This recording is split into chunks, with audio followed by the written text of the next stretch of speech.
Morning, Gat Barangay. This is Gat Puno Bon, Garimot Baet, the founder of the Garimot Arnis Training. If you haven't subscribed yet to my channel, subscribe to Garimot Arnis and Gat Puno Bon. Okay, today's topic I would like to talk about continuation of my training under my dad. This is from 1980 to 1985, 5 years prior. I left, actually 6 years. 1980 to 1986 before I left the country. Anyway, our training start really when he feel better because he was diagnosed as liver disease in 1980. I just came home from being a bad son.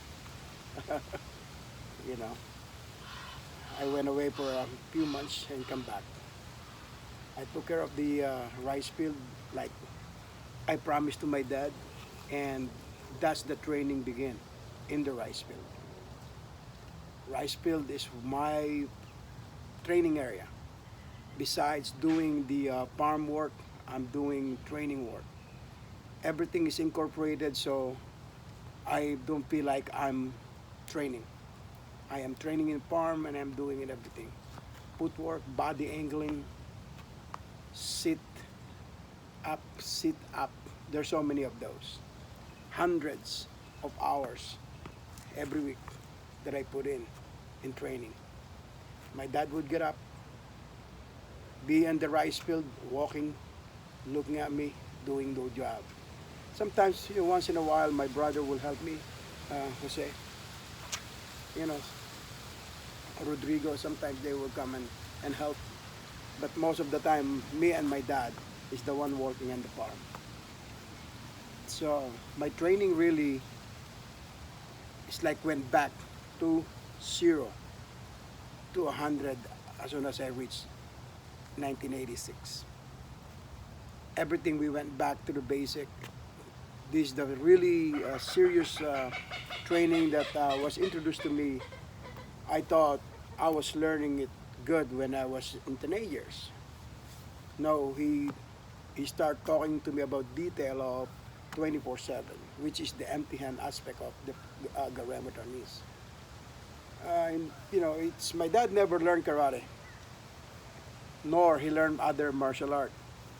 He has a little lesson to a Japanese guy that ruled the town, which is supposed to be a major, Itoshiro, right? He's supposed to be a judo practitioner that he practiced, during the time in the Garrison 13. It means the barracks, number 13. My uncle and my dad used to work on that barracks, cooking rice every day. That's all their job, cook rice.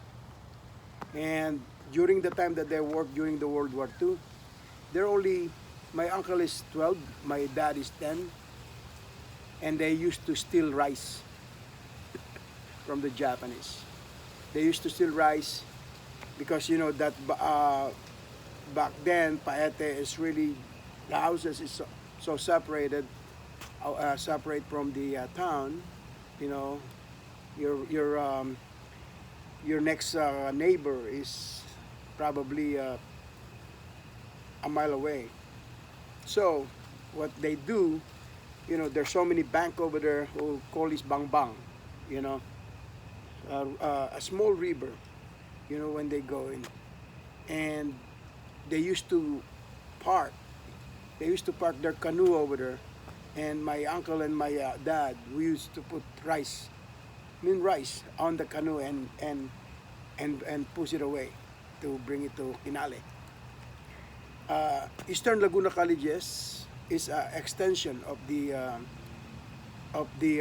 barracks, which is stationed right to the east, next to the mountain, and then the other extension is right by the church, about a mile away, maybe not even a mile.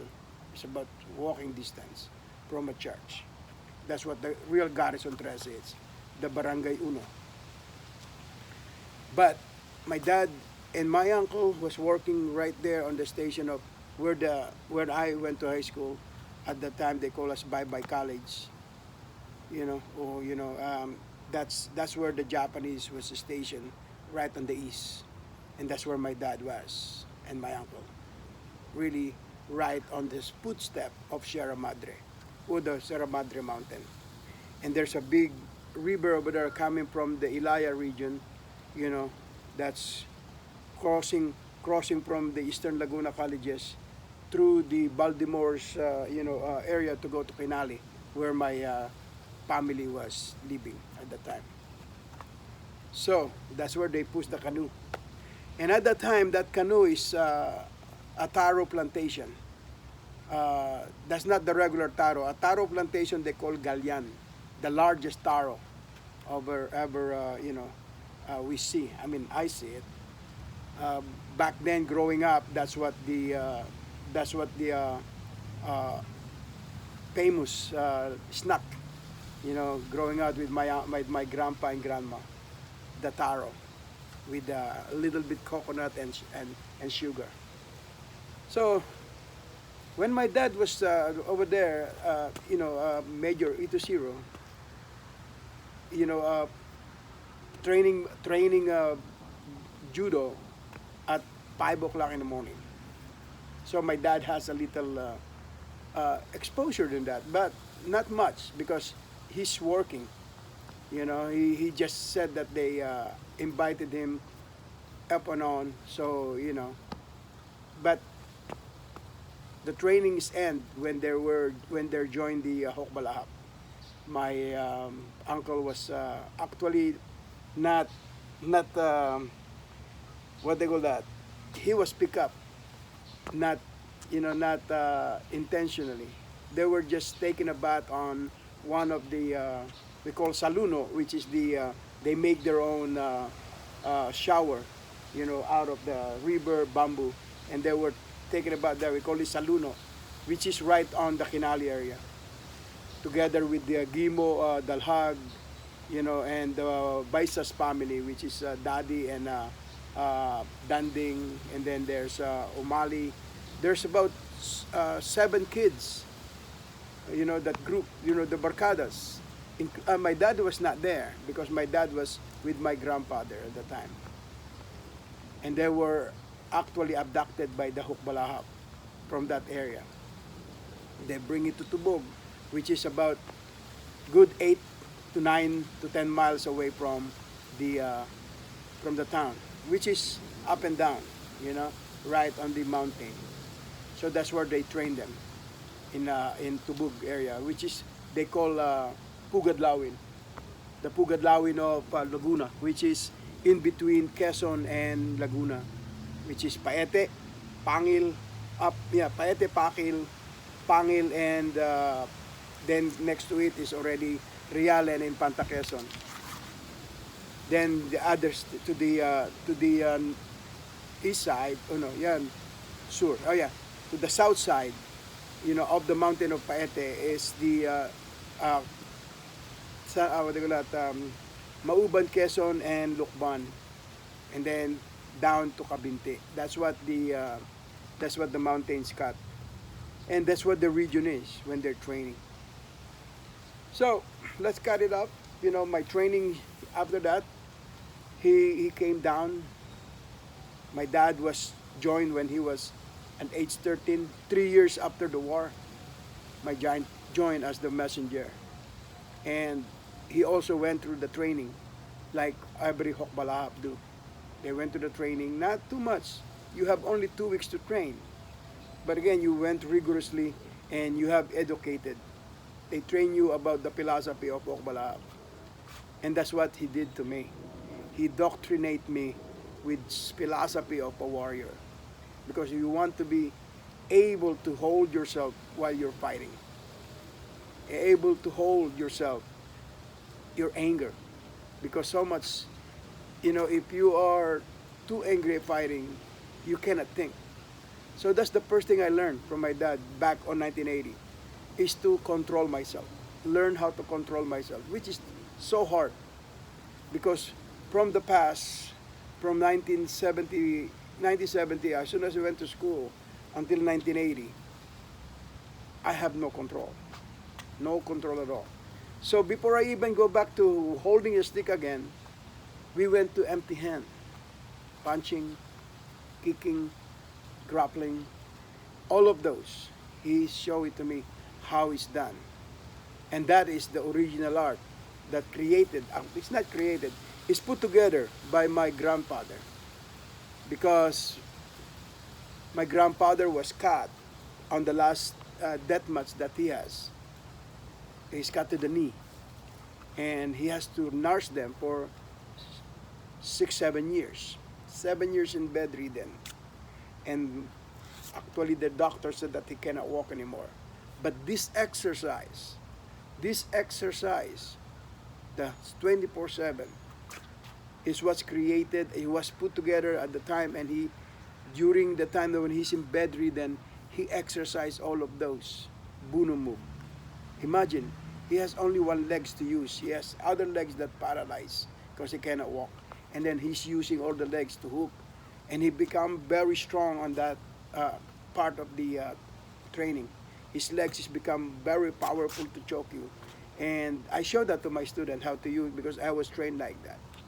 Using you, choking you with my hand, my legs, choking you with my 2 foot, feet. So that's kind of thing of training. So my dad and I, we start doing a standing purse for the whole series of first year. It's all standing, kicking, bam. Before I even go to the rice field, I would do at least 30 punches on each way. 30 punches on each way. It means 1, 2, 3, 4, 5, 6, 7, and then go back again. 1, 2, 3, 30 repetition. And then I'll stop, and then 30 repetition of 7 kick. Right on the rice field, which is this bench is represent the rice field walkway. And that's why I will kick right there, jab, kick, all of those movements. And then on the harvest season, my dad, we will walk to the rice field as early as possible with my brother Jose and Daniel. He will put all the hay out, and the hay usually wet. So he would flip the hay so we're dry, and then we're wearing long sleeve anyway at the time. We practice our rolling. We practice our laying down. We go to the 7 animal mounted reversal, tiger and monkey, to that hay. And that will end as soon as the planting season again. Then we go back again to the standing position, standing lock. We go lock. My dad and I would spend hours just for the off-balancing theory and practice. Remember, he's not as strong anymore because he was sick. He always feel dizzy because of his liver, and sometimes he would throw up. But he don't want to leave me in the rice field because he's teaching me how to do the rice field. I was really, my goal is when I come to anywhere, I said I would go to Germany or Europe, and I would go to US. But my first choice is US. I told my dad, this is 1980. I said, Dad, I'm going to US. I don't know how I'm going to get there. I'm going to go to US. And when I'm there already, I'm going to come home and find the doctor to heal you.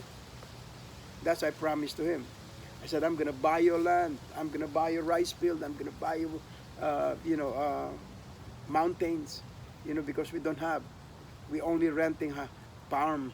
We only renting that, so, but I fulfill that. The only thing is, when I fulfill it, my dad is already gone. But I fulfill it to my family.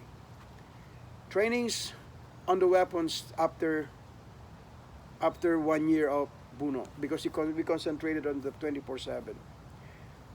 Then trainings half and half. At night, we will train stick. In the morning, we will train Buno. My dad training way is totally different than any maestro I ever been, because he's so detailed. He's so afraid that he is gonna be gone, he's gonna be dying, and the art is gonna die with him. So the training is really rigorous. All of those. He teach me all of the control on my own hand. Imagine that on your own hand. He figured out how to teach it to you in your own hand, because he said you might not have a partner, and you want to make sure that this training your ability is continuous on you, even your solo training. And that's how I come. This is number one, hold. This is number two, is the wrist. Number three is the ball. Number four is the elbow. Number five is the armpit. Number six is the behind the armpit. And number seven is either push or pull to the neck. Those is body control, how to control it. And then I see I'm right there. I learned how to control my hand. So if somebody's trying to punch, I used to stop my own punch. You know, the hand tap. You know, I used to punch right there, and then I will stop it myself. And then I will go to the other side. And then as I'm punching, either I stop myself to the chest, boom. And I'm so used to that. You know, I'm so used to that. I thought I would never taught that to anybody. You know, and then all of the locks from my hands, my own hand. I used to lock with my own hand. I used to go from there. You say, okay, go in. This is number one. This is number two. This is number three. And then you have four more backup. This is what I'm not gonna show. This is 1, 2, 3. That's it right. This is dog hold. This is motorcycle. This is butterfly. This is asong kamayaso, motorsiklo, paro-paro. Kamayaso, motorsiklo, paro-paro. So all of those was training. Yeah, and then everything, elbow. You learn how to flow from the elbow to elbow. Front elbow, they have 7 of those. You know, they have 7 front elbow. You know, bam, boom, and you go back up. And then there's a 7 rolling elbow. You know, which is, you know, using back. There's so many things. There's so many things. You know, and you have, he has this 7 different position of choke. You know, using your arm. And then there's 7 way to knock out a person with your own hand. Slapping, you know, punching, you know, just pinching. You know, there's a choke right here, there's a choke right here. You know, so there's 7 of those. You know, if I cannot get you with my 2 hands, my single hand can do it. And if I cannot get you with all those things, my slap and punch can do it. So he gave me all of those 7 theory to remember. He said, all I need is 1. But is better, you know, you better know it. All of those 7, then you don't need it. But you need it, but you don't have it. So that's what the whole thing. I better give it to you now. And there's so many things. It's footwork. There's a major footwork. There's a minor footwork. There's a major punch and there's a minor punch. There's a major kick and there's a minor kick. All of those. 7 major punch, 7 minor punch. Then you have all of this training in the body, how to escape. Your own. And I do again. So your own hand. Somebody grab you, what you gonna do? Hey, hammer piece. Somebody grab you again, what you gonna do? Hammer piece. This is monkey hammer piece, monkey. And then what else you gonna do? Oh my goodness, good looking monkey. Boom, go right here, good looking monkey. All of this training came from him. You know, sparrow wings. Come in sparrow wing like that. Go in right here. Boom. Go right here. What is a sparrow wing? Why? Because the wings is going away. So if I grab you right here, this is the wings right here. And if he grab it right here, this is the wings right here.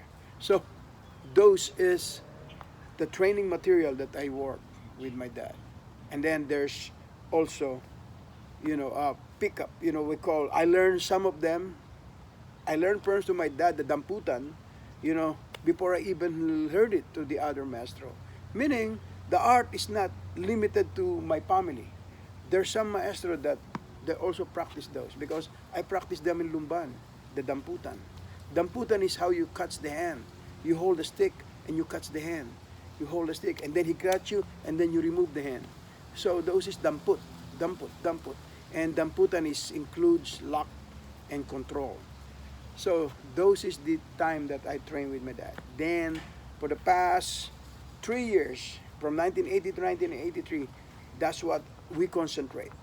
And then from 1983, as soon as I hit that, 1983 to 86, off and on, because I'm now applying for a job to Manila. I'm going on. Plus, I'm going to school. I'm going to auto diesel mechanic and industrial electricity. So I cannot be all around. So and I have to do the farm, go to school, and still train. I have not stopped training. You know, that's what my life is: training, school, and farm. You know, I don't have time for girls. You know, when you are in that age, you're supposed to be looking for girls, but I don't have time. You know, that's what the time that every girls that have crush on me, they call me I'm a gay.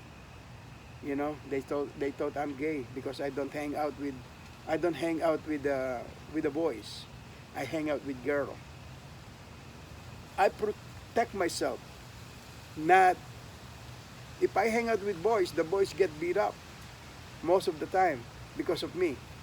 I somehow I don't know. Am I the troublemaker or I'm just prone for trouble? That's what it is. You know, open misunderstood. But it's okay. I'm used to it because since I was a kid, that's how I was. Open misunderstood. Even now, I'm open misunderstood.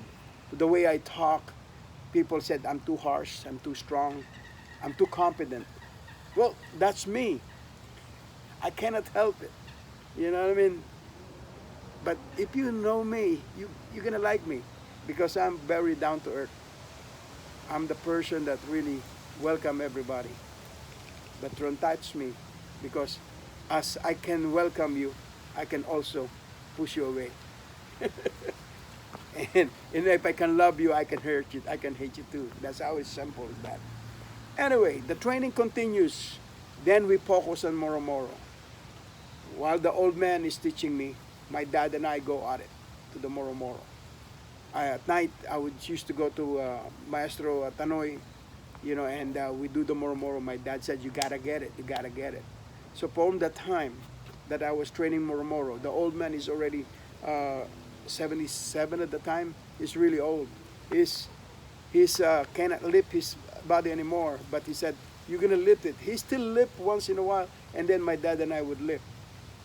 But my dad is very, you know, he would train for about an hour and then he would sit down for the rest of the day. He can't go on because his legs is swollen, you know. And then I would go on. He's keep telling me repeat, repeat, repeat. And this is 1 o'clock in the morning. Remember, I came home, you know, being going from the to the church because I used to hang in the church. You know, going with her 7 o'clock, and then I would train to the old maestro, and then I come back around 11:30, and my dad and I would train for another hour, an hour and a half. So I would train from we don't have much lights in our house, so we depend on the school lights because we are living next to the Kenali Elementary School. So there's one light in there that we used to go, and then we train right there in the school. And then we're lucky if there's a full moon, and then we train to the moonlit, you know, to the moonlight. We go right there, we train. But that's my training uh, for the past 1980 to 1986. And when I gave the news to my dad that I'm going to United States, he was happy but at the same time lonely. Why? Because he got used to me being there. He got used to me being his right hand, you know, and always helper. We go to the mountain, we go everywhere, you know, and we train everywhere we go. All of these training things, you know, it doesn't come up easy. He would only talk about it, let's say when we go to the mountain, there's a walking cane that he's holding because he cannot walk that anymore. And he has those. And he said, you know this? Then this is your grandfather's favorite, you know, like that. And then he would demonstrate it, and then he says, wow, you gotta show me that, Dad. You know, and then he starts showing. And then on the rice field, a rice field is next to the Laguna Lake. And, you know, the ore, you know, the sagwan, you know, and he'll show this one is a weapon of opportunity, you know, and then he showed it to me, exactly the same flow of the tungkod. And I said, wow, that's good. And then the tikin, which is longer than 8 feet to 10 feet, that's long, but hey, you know, since the rice field is open field, you can use it like a real spear. And that's how I learned how to slide the spear to my hand and control at the end. Control it. You know, that's that's golden for me. Those memories is golden. That's how I want my student to remember me. Is those moments that when I am giving them this little bit of word from me, rather than just keep pushing them to the limit. I want heart and heart. When I was training with them, I go right there after dinner. We sit down, we train, we talk. I talk story, and then all of a sudden it ended up for 4 hours demonstration and 4 hours teaching technique. When I go to St. Louis, Missouri, that's what will happen. You know, a training start as soon as they pick me up from the airport. And you can attest that. Tim Rivera can tell you that. I never lie. I walk in, as soon as I sit down, I already showing them something, telling them. We were only driving in the car. I'm already telling him some of the technique. You know, because I value their time, and hopefully they value mine. So while they're bringing me over there to do the seminar, that's the only time I can share this story and share all of the technique. We ended up having more training on the off the seminar than the seminar time. Seminar time we have particular target, particular topic. But when we are training, when I am with my student alone or with them, that's the time. You gotta be there. Why? Because that's the moment that you don't want to miss it. It's free and a lot of juice. You know, because I don't charge my student when they go private like that. You know, if you're not my student and you like to go private, you get charged. You know, I do that in Chicago. You know, we have separate training for the core Garimot group. You know, you gotta be a student before you can go to that private training. See, Mike and Dad got spoiled from me. Why? Because he's very close to me. You know, he every time he pick me up, he goes over there. He stick with me. He follow me to the hotel. He stick with me to the hotel, and then we train. You know, and that's how it start. He has so many questions, I answer. Same thing as Tim Rivera. He has so many questions, I answer. And if I cannot find the answer, I'll find the answer a year later, and I'll share it to them. But there's many things that I'm hold also, that I want to make sure that I don't just give it to them because they're asking for it. When they're asking for it, I don't give it to them. I give them something to please them, but not to satisfy them. Yeah, I'm not the type of person that I'm gonna satisfy you right away. I want to make sure that you still have all of this question mark. So you keep asking that question, because the more you ask that question, the more your learning progress is gonna evolve. Yeah, because I'm gonna give you points to remember. That's the way I was. Anyway, when I now on the advanced material of the stick fighting, that's the time I use skidling. All body positioning only. Before I used to step, I used to put my footwork. No, I don't have time anymore. I see the strike, I angle my body. See the strike, I look at the top. You know, I look at the thing. And learn how to adjust that. As you see, one step, body angling with the head, boom up, go in, and barrel like he go like that. Boom. So learning all of this is very important to me. It's hard, and I'm not telling you it's easy. Because judgments the distance of your opponent and judgment the distance of the weapon to me is hard. I got hit a lot before I even learn to mold myself to the shape or to the perimeter of that edge of the weapon. And my dad is not gonna do it slow. He'd do it fast because he wants you to really react to it. So he will do it. I will get hit once. I get hit twice, and then the third times I get it. I'm not gonna get hit again. See? So pain really a good teacher, because that's what my dad did to me. Anything that I give it to him, he took it. My hands, your hands is too forward. He hit it. Hide it. I don't want you to give you your hand for free. Let him work for it. Which is, I saw a lot of FMA do that. Their hands is all over the place. I will hit that hand before I hit your head, because that hand is free. And if I'm really using bolo, you have nothing to use because your hand is being chopped. Those is the training that I was with my dad. Very simple, direct, and valuable. And I am sharing it to my student. My dad is the most prolific fighter I know. He can fight you from the weapon, go to the clinch, beat you up with his hand, beat you up with his kick, took you down to the ground, lock you, and break your bones. Just simple. If you heard the story of the people talk about my dad, you cannot believe it. You think this is Superman. I don't believe it until I saw it in my own hand. My dad disarmed a man that's swinging a bolo to him. My dad don't have anything. Empty hand. My dad pick it up, disarm the bolo, hold the guy, control the guy, give it to those X7 group, which is the Kanto boys, we call it the street boy in Kinali. And this is not only once. I saw my dad fighting 3 people on the rice field because of me. They tried to attack me. I step on the mud and, I make some step on there. I was a kid, and my dad saw those men that trying to get me. And my dad said, okay, son, go to the middle of the rice field. Don't get out there until, we're done. My dad faced 3 people.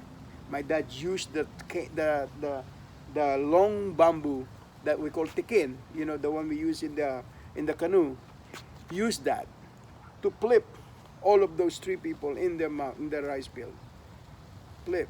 And all of them now is pull their bolo. My dad, don't give them a chance. Flip it, stuck them right there. All their bolo is gone, disarmed. They never get too close to my dad. And I saw that on my own eyes. I saw that. I witnessed that. I saw also my dad knock out a guy. All right? Knock out a guy. When we were fighting, when my brothers, me fighting, and then my dad knock out a guy. And nobody here saw it. Only me. Only me saw it. The guys woke up and I said, who punched me? Nobody said it. Because my dad is already sick then. But my dad slapped the guy real quick. And the guys just melt down. He's supposed, my dad said, boom, don't say it like, because he's a teenager, 17 years old. And my dad, he couldn't be an old white thing, but we're fighting with me. There's about bunch of commotion. There's about the whole neighborhood versus us. And right on our town, you attack us, the whole neighborhood's behind us. So that's what happened to today. Being in the fight, I got so confident, but I never compulsion. I never have compulsion. A lot of people said, oh, you got a compulsion. No, my dad never teach me a compulsion. He wants me to be aware of the fight all the time. That's how hard it is. Anyway, I think I'm done talking. I want to make sure that I share this to you, what my memory of my dad. So much detail, so much value, and golden. I miss my dad. Anyway, this got Puno Abon. If you like what you hear, you like what you see, subscribe and share this to every friend of yours. Gat Puno Abon. Tomorrow I'll do the technique again. Today, I'm tired.